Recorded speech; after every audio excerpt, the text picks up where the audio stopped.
Magandang umaga sa lahat. Ngayong umaga ay babasahin po natin ang unang kabanata ng ikalawang Korinto at ang magbabahagi ng salita ay si Pastor Jason. Sa higit po nating pagkilala sa Diyos,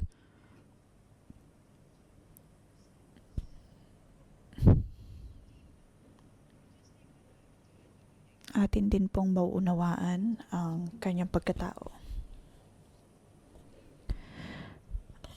Naalala ko sa tuwing ako ay dumadalo ng mga kasal, naroon ang pangako ng bawat mag-asawa. Naroon ang pangako ng pananatili sa kanilang buhay mag-asawa sa sakit man o karamdaman. At madalas tayo po ay natutuwa sa pakikinig ng mga pangakong ito.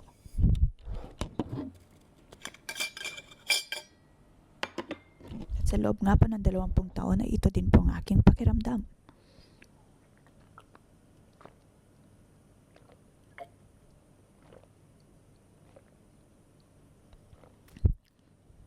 At sa higit na pagtanggap nito, higit na pag-unawa nito, tayo po ay naiiyak. In good times or bad times. May mga pagkakataon na tayo ay malusog, pagkakataon na tayo ay may sakit. May kasiyahan, ngunit meron ding mga panahon ng kalungkutan.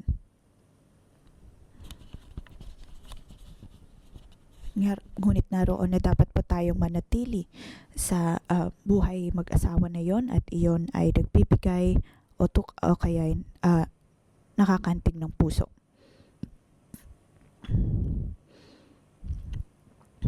Ngayon tayo po ay nasa ikalawang Korinto. Mayroon ang unang Korinto at ikalawang Korinto. Ang sulat ni Pablo para sa mga taga-Korinto.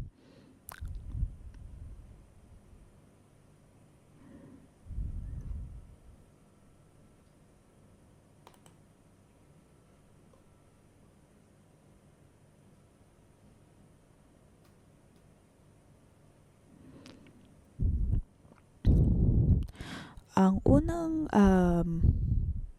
sulat ni Pablo ay nagdulot ng kaguluhan. Mababasa po natin yon sa 1 Corinthians chapter 5. Iyon po ay ang tungkol sa unang sulat ng Diyos.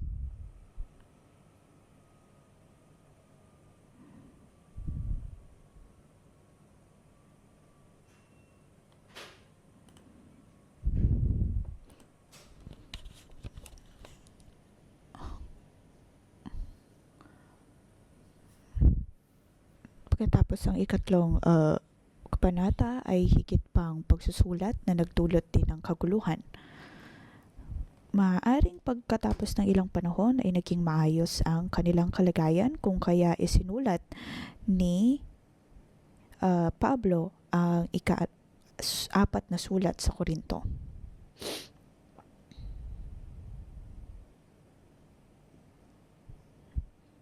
Ngunit sa sulat na iyon ay sinulat ni Pablo ang ilan ng kanyang mga sentimiento. At sinasabi kung ano ang dapat na gawin ng iglesia, kung ano ang dapat na pag-uugaling mayroon ng mga taga-iglesia. Ito ay tungkol sa mga pakiramdam na mayroon si Pablo.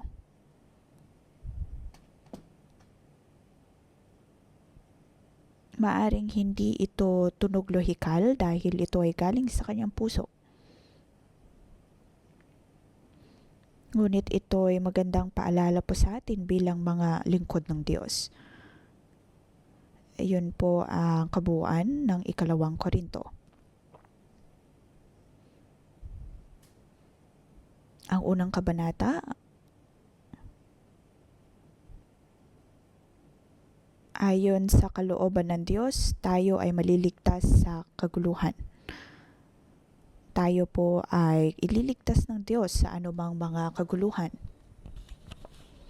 Yun po ang makikita natin sa verse 4.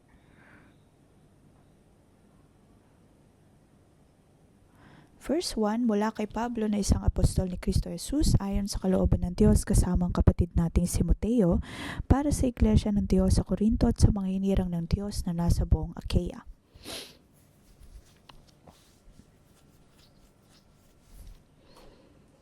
Dito ay binibigyang diin ni Pablo na ang Iglesia sa Corinto ay para po sa Diyos.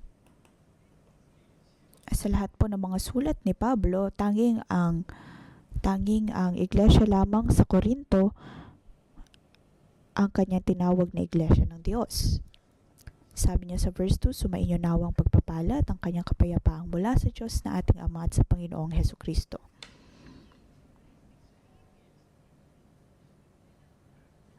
Dito ay naranasan ni Pablo ang revival sa Efeso.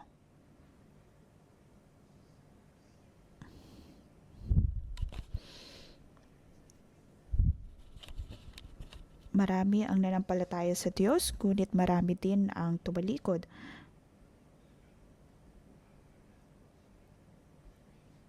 Nakita po natin na si Pablo ay humarap ng maraming mga pagsubok. Kaya naman sinabi niya dito, sumainyo nawang pagpapala at ang kapayapaang mula sa Diyos na sa ating Ama at sa Panginoong Hesukristo.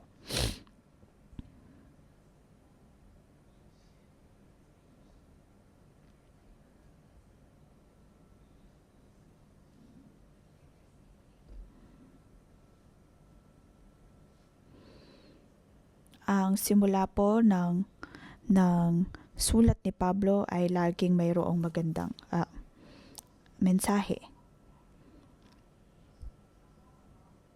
Sabi niya dito, verse 3, purihin natin ang Diyos at Ama ng ating Panginoong Hesukristo, ang Ama ng kahabagan at Diyos na pinagmumula ng lahat ng kaaliwan.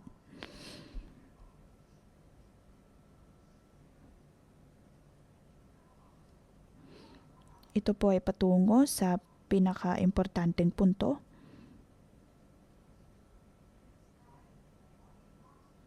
Diyos na puno ng kahabagan at pinagmumulan ng lahat ng kaaliwan.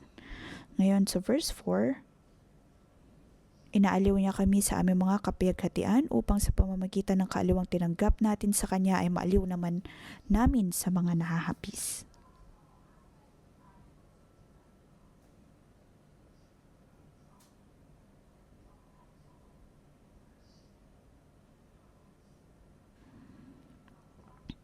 Kahit po sa mga kapighatian ay mayroon pa rin pong positibong epekto ito. Maaring sa pagbabasa natin, naroon ng pagtatanong bakit napakaraming mga kapighatian o kaya ay kalungkutan sa ating buhay. Sa ating pagharap sa mga pagsubok, pagdating sa mga hindi mananampalataya, iyon ay makakatulong upang mahanap nila ang Diyos o kaya higit na maranasan ng Diyos. Minsan ay mayroong nagsabi sa akin nang siya ay nasa dead end na ng kanyang buhay, doon niya nakilala ang Diyos. Kung kaya naman masasabi natin na ang katapusan ng tao ay siyang simula ng Diyos sa ating pong mga buhay. Kaya naman ang bawat pagsubok ay maaaring magdala sa atin sa Diyos, lalo na sa mga mananampalataya, sa mga hindi pa nananampalataya. Ganoon din po sa atin bilang mga mananampalataya. Nang ako ay nagtatrabaho, ako ay nangunguna ng mga tour at napaka hindi ganda ng sitwasyon. Dumating sa punto na ako ay nagtungo sa toilet upang umiyak ng umiyak at mayroon akong roommate nung panahon na yon. Dahil kailangan kong ibahagi ang kwartong iyon. Ngunit napakapangit ng aking sitwasyon na kailangan kong isara ang pinto dahil ako ay iyak ng iyak. Ako ay mananampalataya na noon.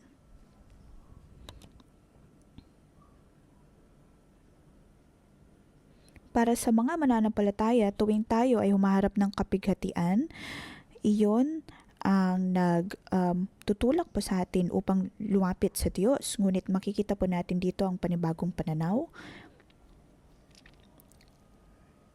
Tayo ay inaaliw ng Diyos sa kabila ng ating kapighatian. Sa lahat ng kapighatian, hindi lamang sa iilang mga kapighatian.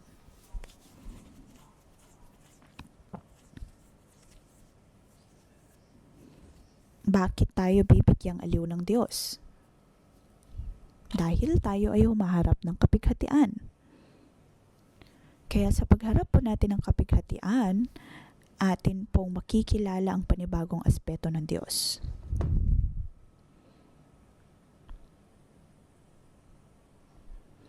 Pagdating sa mga pagtitipon ay atin pong pinupuri ang Diyos, pinupuri ang kanyang kabutihan, ang kanyang katapatan. Pagkatapos ng ilang panahon, maaaring tayo ay nawawala na ng pakiramdam dahil paulit-ulit na lamang ito at wala na tayong maramdaman.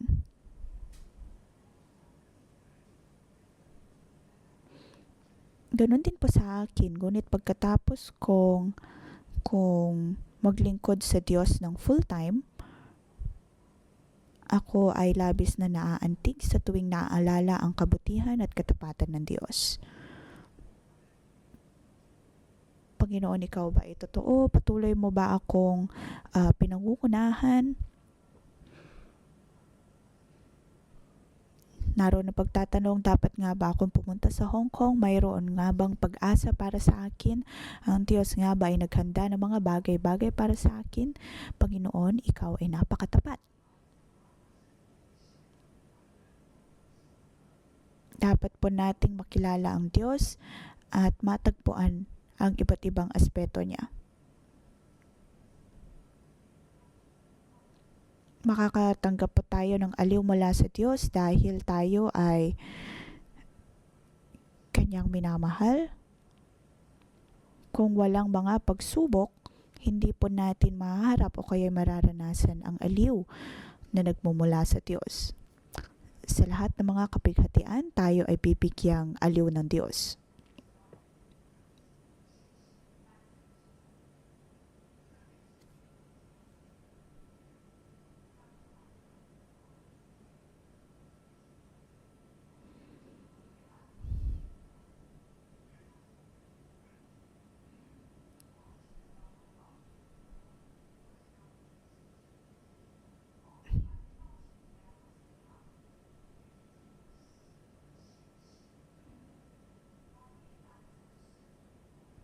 At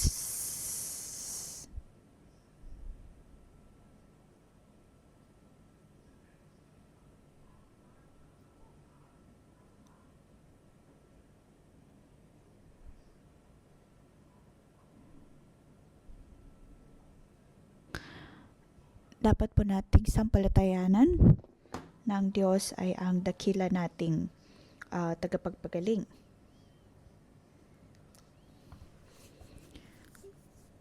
At may mga pagkakataon na dahil sa pananampalataya na mayroon pa tayo sa atin pong pananalangin sa iba, ang atin pong pananampalataya ay higit na napapaigting.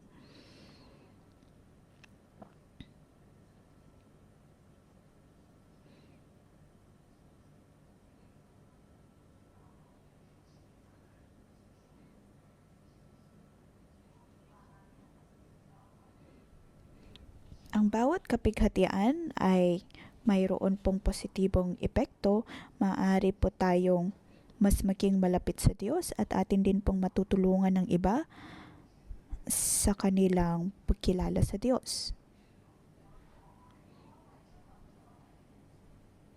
Maaring tayo po ay may insomnia ng matagal ng panahon.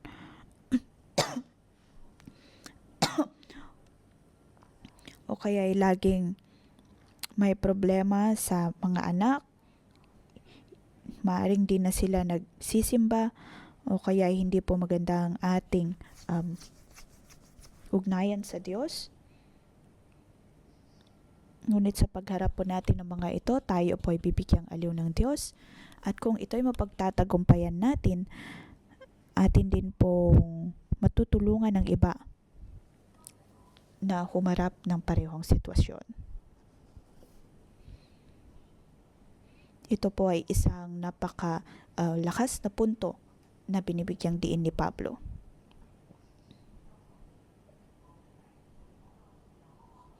Verse 5. Sapagkat kung gaano karami ang aming paghihirap dahil sa aming pakikipag-isa kay Kristo, gayon din naman karami ang aming kaaliwan kay Kristo.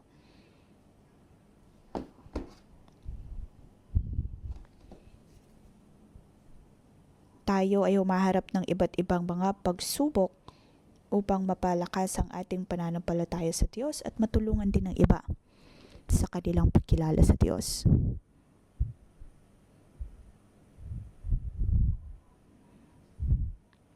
Ipinapakita po ng Diyos sa atin na siya ay humarap din sa iba't ibang mga sitwasyon.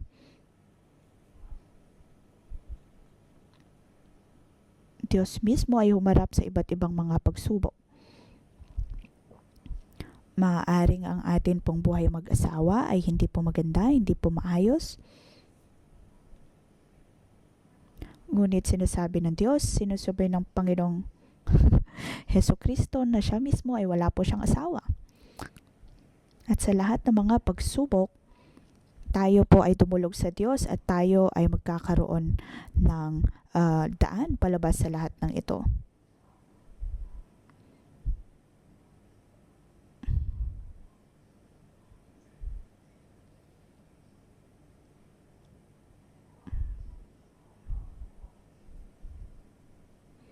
Ang Diyos ay humarap sa marami pong mga pagsubok. At dapat po nating sampalatayanan na tayo ay tutulungan ng Diyos sa lahat ng mga pagsubok na ito.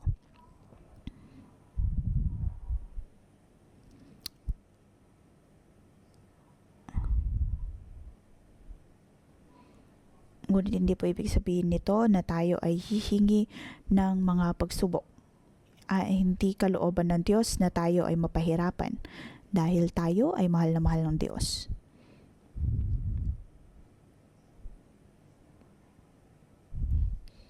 May mga pagkakataon na nagdadala pa tayo ng problema sa ating mga buhay, ngunit tayo ay patuloy na nililigtas ng Diyos.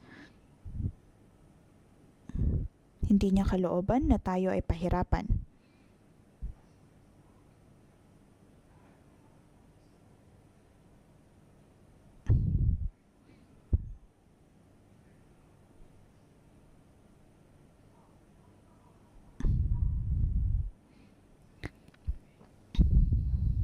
Verse 6, kung naghihirap man kami, ito ay para sa ikaaliw at ikaliligtas ninyo. Kapag naaliw kami, kayo may naaliw rin at lumalakas upang inyong matiis ang mga kapighatiang dinaranas ninyo tulad namin. Para sa inyong,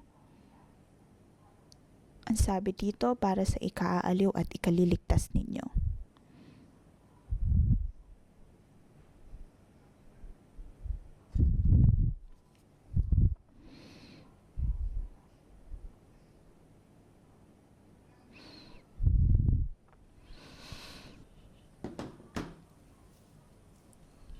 Dito makikita natin na ang paghihirap ay mayroon din pong positibong epekto. Iyon ay para makapagbigay aliw at kaligtasan sa iba.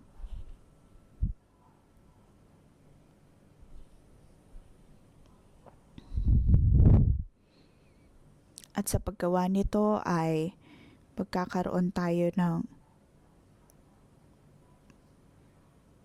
mas matibay na pagtitiis.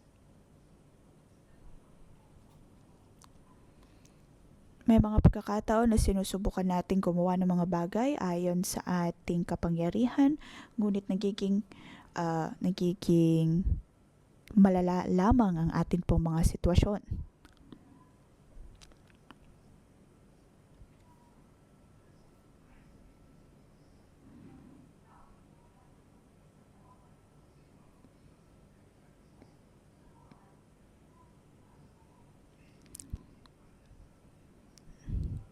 Ngunit kung atin pong naranasan ang pagbibigay aliw ng Diyos, dapat po nating sampalatayanan na minamahal din ng Diyos ang iba pang mga tao.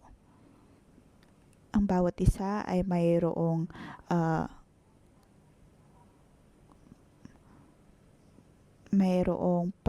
pagtanggap na nagmumula sa Diyos. Verse 7, kaya't matibay ang aming pag-asa para sa inyo sapagkat alam namin kung paano kahati kayo sa aming kahirapan, magiging kahati rin kayo sa aming kaaliwan.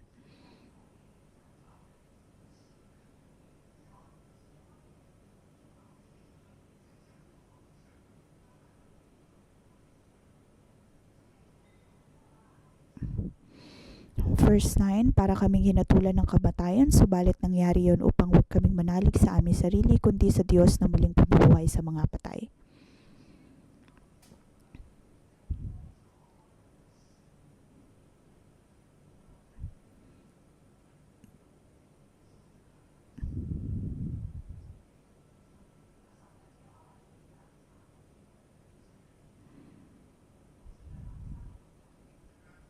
Kung pag-uusapan po natin ng Diyos na bumubuhay ng mga patay,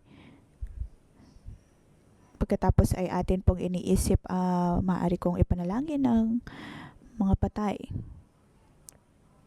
Iyon po ang aking kaisipan, 20 taon na ang nakakalipas. Pagkatapos inaakala ng iba na ako ay napakagaling. Ngunit dito ay si Pablo ay nagsabi ng kakaibang pananaw.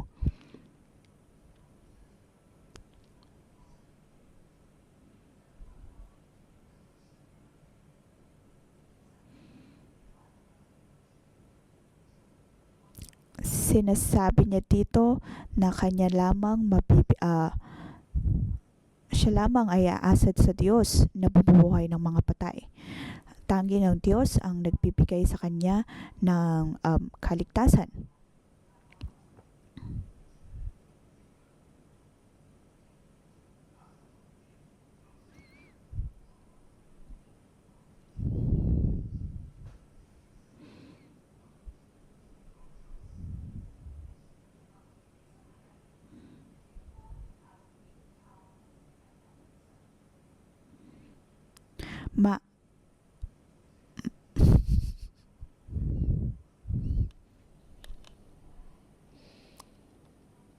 Si Pablo ay umabot po sa punto kung saan para bang wala nang solusyon sa kanyang mga problema, kung kaya naman isinulat niya ang mga katagang ito. Unang punto, tayo po ay tutulungan ng Diyos sa lahat po nating paghihirap. Noon pa man ay iniligtas na po tayo ng Diyos. Iniligtas niya po tayo at patuloy niya tayong ililigtas. Sa kanyang pagliligtas sa atin, kanya ding ililigtas ang iba, at ito po ang pagtitiwala na dapat mayroon tayo sa Diyos. Ikalawang talata, verse 12 hanggang 24. Tayo po ay mabubuhay at kikilos ayon sa habag ng Diyos. Verse 12, ito ang aming pinagmamalaki at pinapatunayan naman ng aming budhi, tapat at walang pagkukunwari ang aming pakikisama sa lahat, lalo na sa inyo, subalit nagawa namin ito sa kagandahang loob ng Diyos at hindi sa pamamagitan ng karunungan ng tao.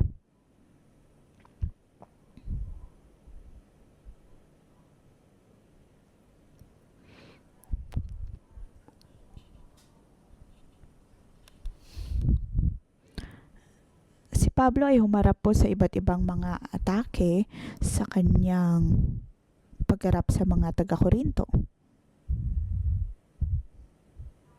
Sa atin pong pagbabasa ay mas maunawaan po natin ang sinasabi ni Pablo.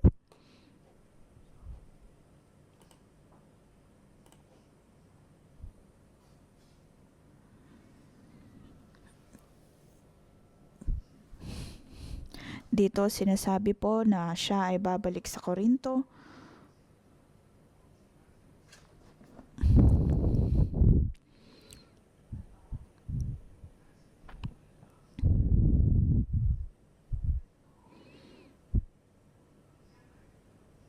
May mga pagkakataon na gusto niyang pumunta sa ibang lugar.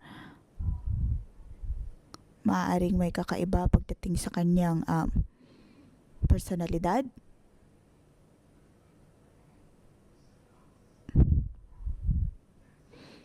Ito po ang pagsubok na kailangang harapin ni Pablo.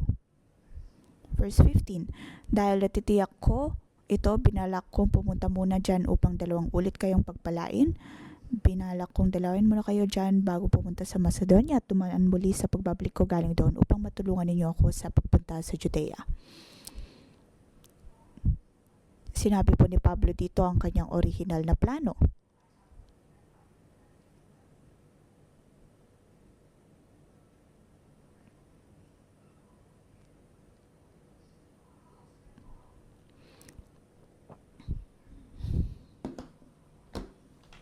Mayroong orihinal na plano si Pablo, ngunit ang kanyang plano ay nagbago.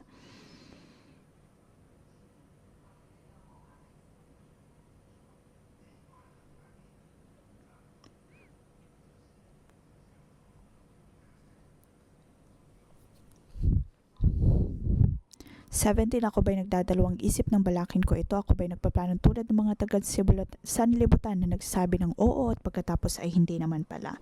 Dito ay dinipensahan ni Pablo ang kanyang sarili.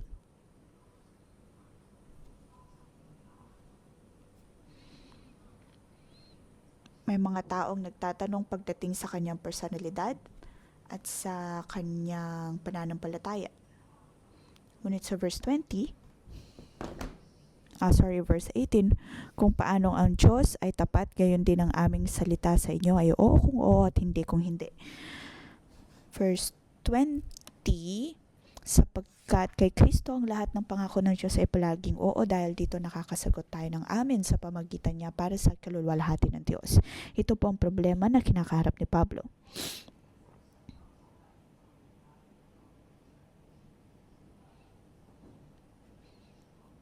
Hindi niya mabago ang kanyang plano ng mas maaga pa. Ngayon, pagdating po sa simbahan na madalas pinangungunahan ng banal na espiritu, ito po ay madalas na mangyari. Opo, mayroon tayong mga plano, gumagawa tayo ng mga plano.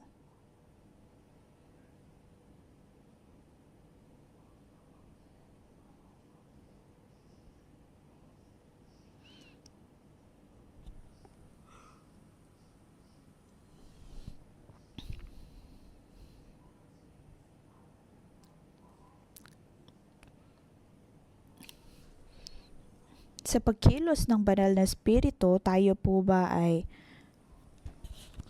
naglalagay ng lugar para makakilos ang Diyos?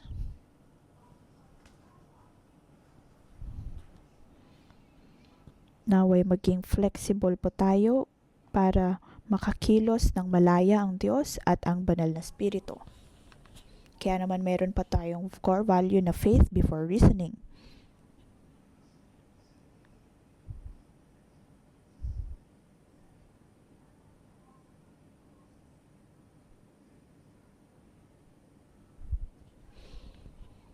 May mga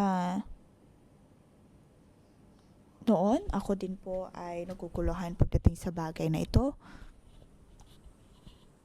Ngunit ngayon ako ay nagpapasalamat sa Diyos na ang Diyos ay nakakakilos ng mas malaya sa aking buhay. Noon ay takot din po ako sa mga pagbabago. Kung mayroon pong mga pagbabago, hindi ako makakasagot agad. Pagkatapos hindi ko mapigilan ang aking sarili. Ako ay magiging nerbiyoso, pagkatapos ako ay magagalit.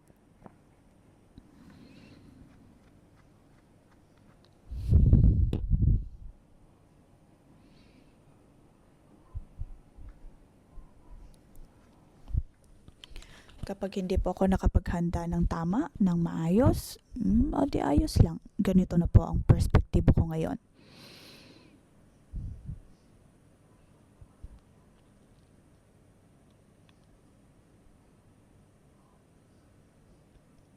At sa mga pagkakataong iyon, ako ay nananalangin at higit na nakikipag-usap sa Diyos upang mas maging relax.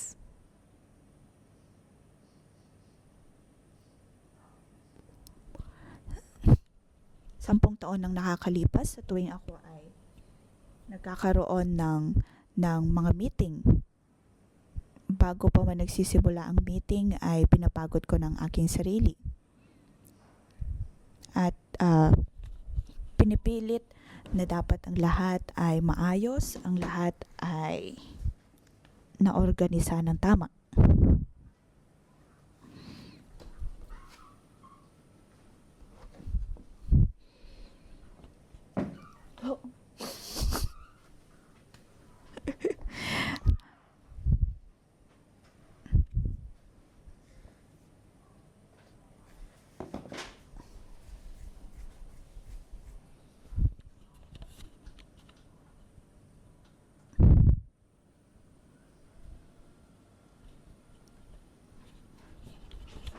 Kung dati ay inubos ko ang aking panahon sa ganitong paraan, ngunit ngayon binago na ako ng Diyos at binigyan ng pagkakataon na magkaroon ng bagong pananaw.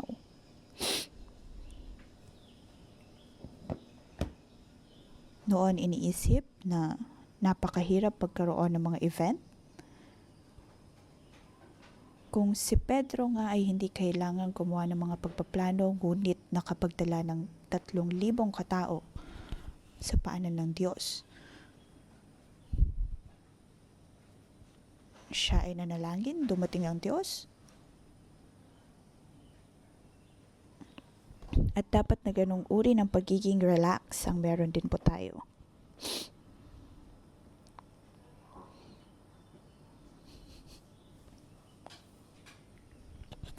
Naway buksan lamang po natin ang ating mga puso at hayaan ng Diyos na kumilos sa atin pong mga buhay, paniwalaan na ang lahat ay nasa kamay ng Diyos.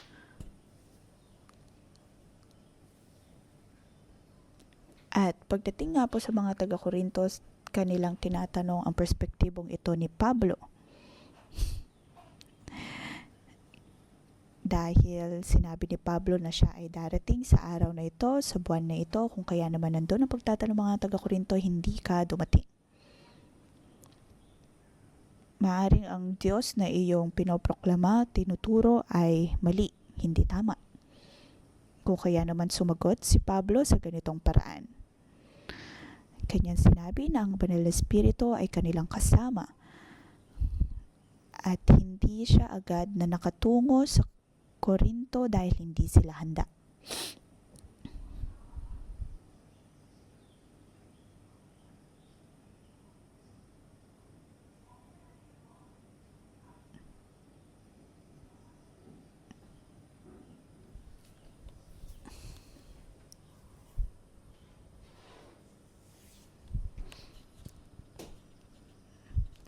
Kaya naman po dito, naway tulungan tayo ng Diyos. Sa tuwing humaharap po tayo ng mga bagay na pabago-bago, mga digmaan man, kaguluhan, o kaya sakuna, maaaring ito ay basta-basta na lang dumating, ngunit dapat nating sampalatayanan na ang Diyos ang may kontrol sa lahat at siyang patuloy nangunguna sa atin.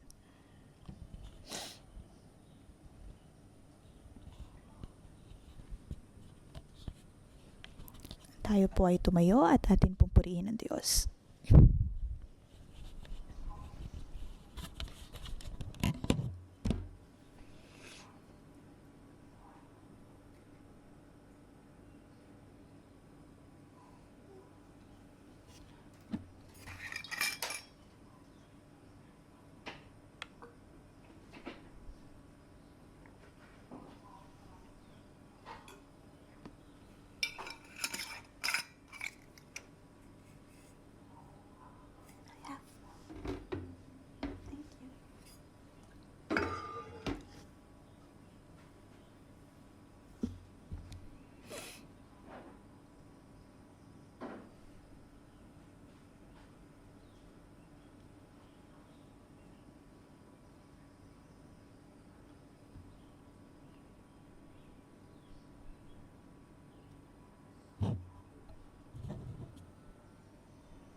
Panginoong Yesus, pinupuri ka namin at pinapasalamatan.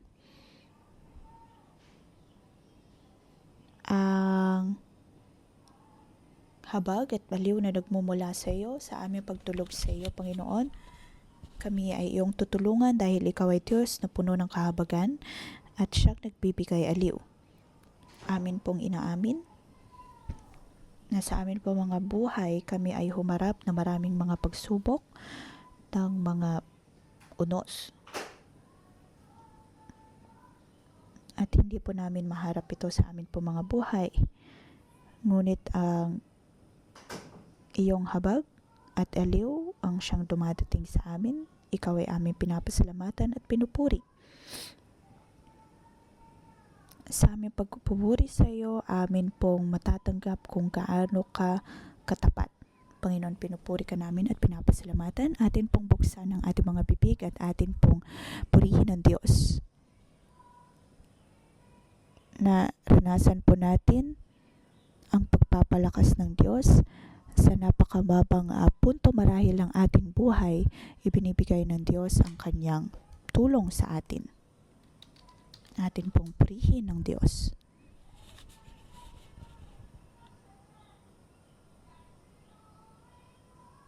Panginoon, maraming salamat dahil ikaw ay aking mararanasan sa kabila ng mga pagsubok. Panginoon, naway tulungan mo ko.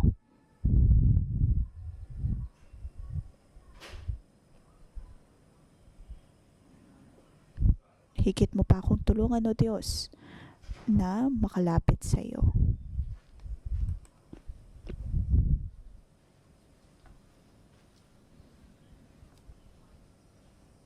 Ako ay nagkaroon ng depresyon, nagkaroon ng problema.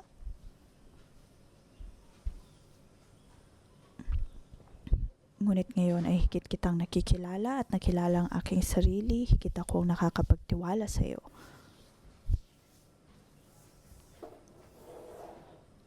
Ang mga pagsubok ay maaaring dumating sa aming buhay, ngunit ito ay dumarating upang higit ka namin makilala.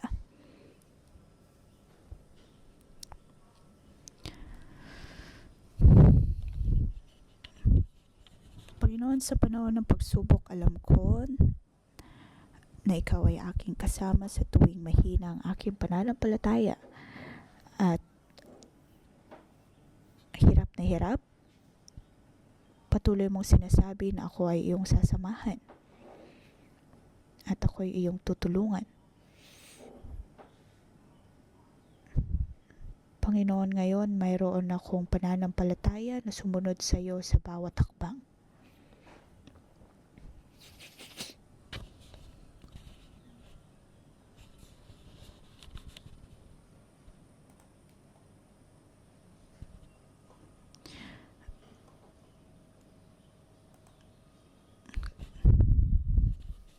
Kung kayo po ay kasalukuyang humaharap ng mga problema, maaari po kayo pumunta dito upang kayo ay maipanalangin.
Nais ng Diyos na bigyang kagalingan ng bawat isa na nahihirapan at nawawala ng pag-asa.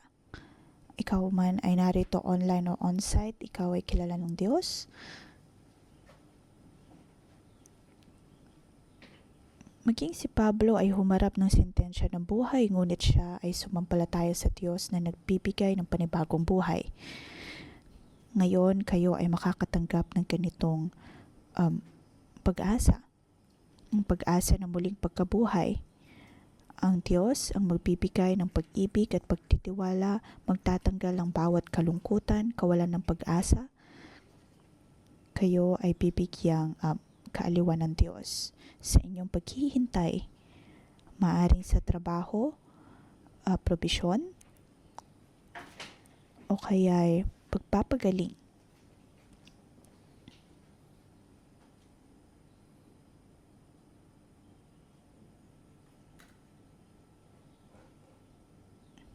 Nais ng Diyos na bigyan po tayo ng pag-asa.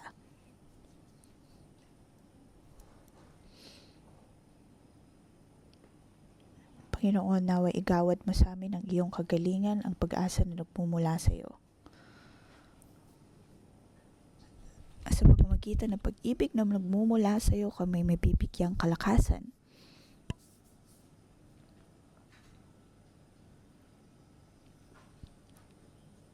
Bigyan mo kami, O Diyos, ng higit na pag-asa at higit na pagtitiwala upang ang aming mga kapatiran ay higit na maniwala na mayroon ka. Sa anumang kakulangan na mayroon sila, O Diyos, ikaw ang magpuno nito. Pagdating sa wasak na mga puso at relasyon na mayroon sila, naway bigyan mo sila ng kalakasan.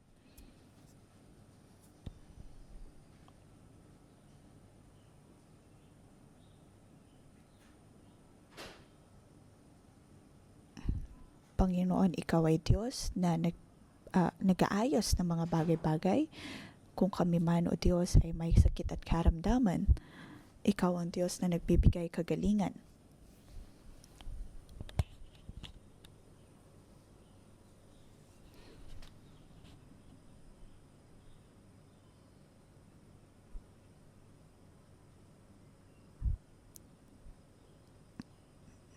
Panginoon, itataas namin ang aming mga ulo at hindi na kami muli pang mamumuhay sa kahihiyan.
Panginoon, ikaw ang Diyos na nagligtas sa amin at patuloy mo kaming inililigtas. Patuloy mo kaming inililigtas maging sa hinaharap. Bigyan mo kami, O Diyos, ng ganitong pag-asa. Nais namin, O Diyos, na manumbalik ang aming pananampalataya sa iyo. Naway tulungan mo kami, bigyan mo kami ng sariwang pananampalataya. Naway ang atin pong pananampalataya sa Diyos at pagtitiwala maging sa tao ay manumbalik.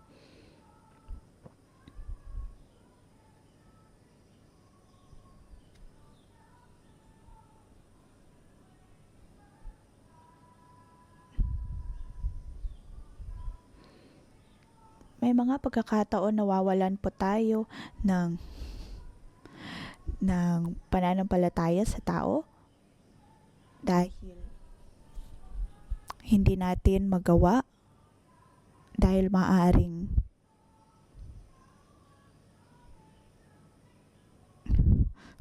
sinasabi natin sa iba o kaya tayo ay nawawalan ng tiwala sa tuwing gumagawa marahil ng plano ang iba sa pagharap sa atin at hindi ito nangyayari.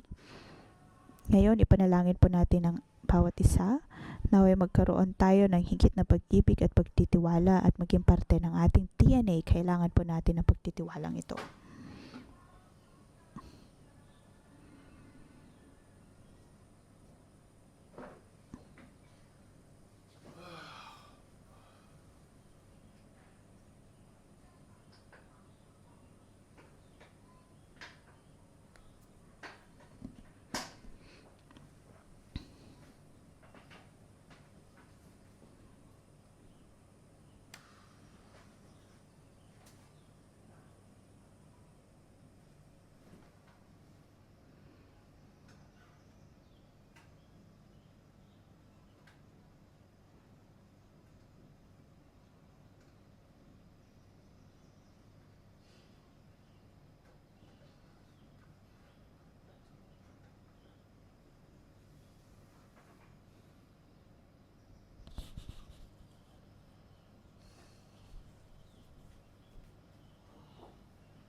Panginoon, pinupuri kita at pinapasalamatan sa pagbibigay sa amin ng otoridad na patuloy na pumoprotekta at nagmamahal sa amin. Panginoon, ngayon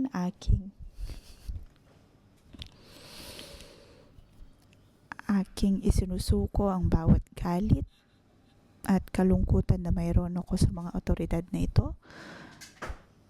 Naway magkaroon ako ng sapat na pag-ibig at pananampalataya sa iyo maging sa mga otoridad na iyong ibinigay sa akin.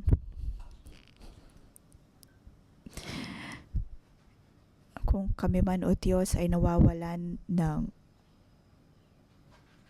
pusong magtiwala muli sa aming mga otoridad, naway tulungan mo kaming manumbalik ito o Diyos at nang matanggap ang iyong habag at biyaya.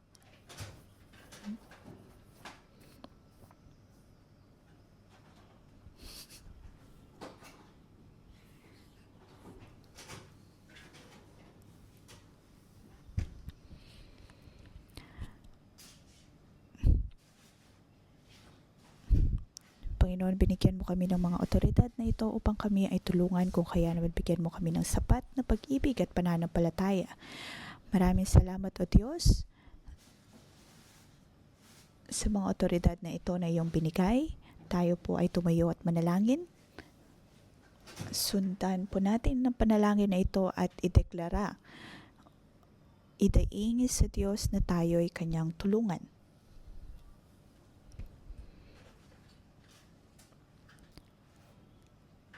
Na magkaroon po ng core value at ng DNA ng punong buhay sa atin. Panginoon, pinupuri ka namin at pinapasalamatan. Ikaw ay nagtalaga ng mga otoridad para sa amin. At ang mga otoridad na ito na amin pong nakikita, nais namin o Diyos na magtiwala sa kanila at sampalatayanan na kami ay kanilang minamahal. Paniwalaan ang kanilang mga pananaw, ang kanilang pangunguna. paniwalaan maging o Diyos sa mga salita na kanilang sinasabi at sila ay iyong ibinigay para sa aming kabutihan, para sa aming benepisyo. Bigyan mo kami o Diyos ng puso na handang sumunod. Naway pagalingin mo kami o Diyos.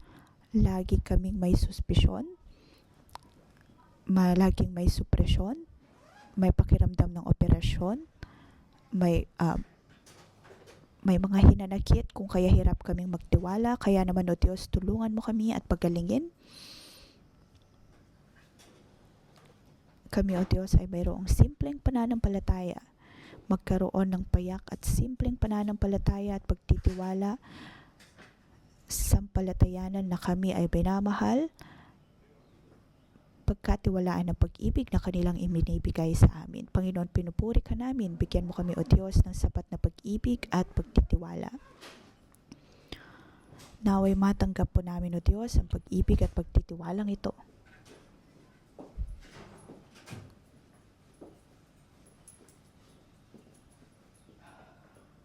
Naway piliin po natin ang puno ng buhay at piliin na umugnay sa Diyos. Tanggalin ang bawat kritisismo, ang bawat paghuhusga. Tulungan mo kami o Diyos na maging totoo, magkaroon ng maayos na komunikasyon, maunawaan ang aming otoridad. Tulad ni Pablo,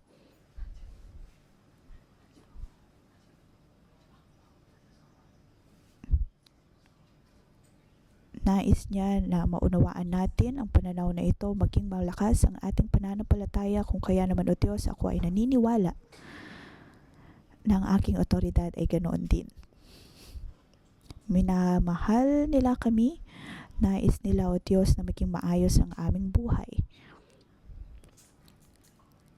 Sa ngalan ng Panginoong Hesus, aking itinatali ang bawat pagdududa at takot na mawala sa ating mga buhay. Kung hindi po natin pagkakatiwalaan ng tao at ang lahat ng kanilang mga sinasabi, tayo ay magkakaroon ng problema. Naway matanggal ang lahat ng ito. Matanggal ang bawat dibisyon. Panginoon, bigyan mo kami ng pananampalataya, payak na pananampalataya, upang kami ay maging tulad ng mga bata na simple at payak, dalisay at payak. Panginoon, sa biyayaan mong bawat isa ng pag-ibig at pagtitiwala. Panginoon, maraming salamat. Pinupuri ka namin at pinapasalamatan.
Atin pong itaas ang ating kamay at ipanalangin ang beach baptism, ipanalangin ang bawat volunteers, ipanalangin ang mga mababautismohan, at maiproklama nga po ang pag-ibig ng Diyos.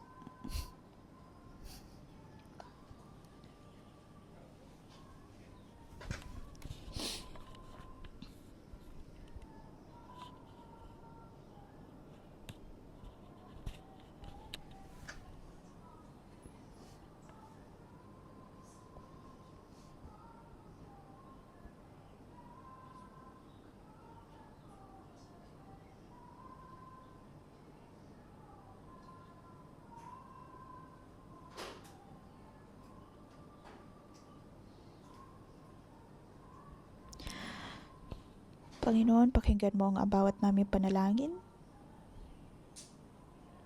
Alam namin, O Diyos, na iyong binigyang buhay ang bawat isa. At alam namin, O Diyos, na maraming mga tao sa Hong Kong at sa buong mundo ang kumakaharap ng mga problema.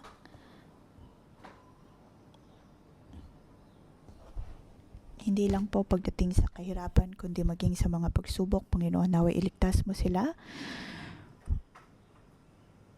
At sa beach baptism nga po na ito, Panginoon o Diyos, naway ikawad mong iyong mga kamay at tawagin ang iyong mga tao na manumbalik sa iyo. Ang mga nahihirapan ay lalapit sa iyo at sila ay mabibigyang kaaliwan. Sila ay maliligtas. Panginoon, amin sinasabi sa iyo na nais naming mangyari ang pistang ito. Naway tulungan mo kami, O Diyos, at suportahan. Ang bawat coworker, volunteer ay maglilingkod ng may kasiyahan. Sinasabi namin, O Diyos, na kami ang iyong sisidlan. Panginoon, pinupuri ka namin at pinapasalamatan sa ngalan ni Jesus. Amen. Tayo po'y tumanggap ng pagpapala. Sa ngalan ng Panginoong Jesus ay matatanggap po ng bawat isa ang pangako. Sa Diyos ay laging may oo at amen. Para sa kalwalhatian ng Diyos at para din po sa atin. Ang Diyos ay maluwalhati dahil na sa atin po ang bawat niyang pangako. Panginoon, naway tandaan mo ang bawat mong pangako. Kami ay mananampalataya at magsasabing oo at amen. Naway maisabuhay natin ang bawat niyang pangako, maisabuhay ang bawat niyang prinsipyo. Tayo ay palalakasin ng Diyos at ang kanyang basbas ay nasa atin. Tayo ay kanyang sineselyohan, ang kanyang ngalan ay nasa ating mga noo, sa spiritual man o sa physical na mundo, mula pa man sa malayo. Tayo ay bibigyan na ng Diyos ng kalwalhatian. Ano man ating ipapanalangin ay mapapangyari at ang Banal na Espiritu ang siyang mapupuspos sa atin.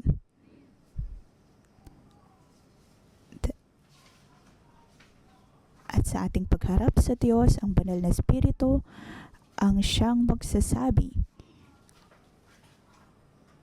na tayo nga ay mananampalataya ng Diyos na magbibigay ng kalwalhatian sa kanyang ngalan.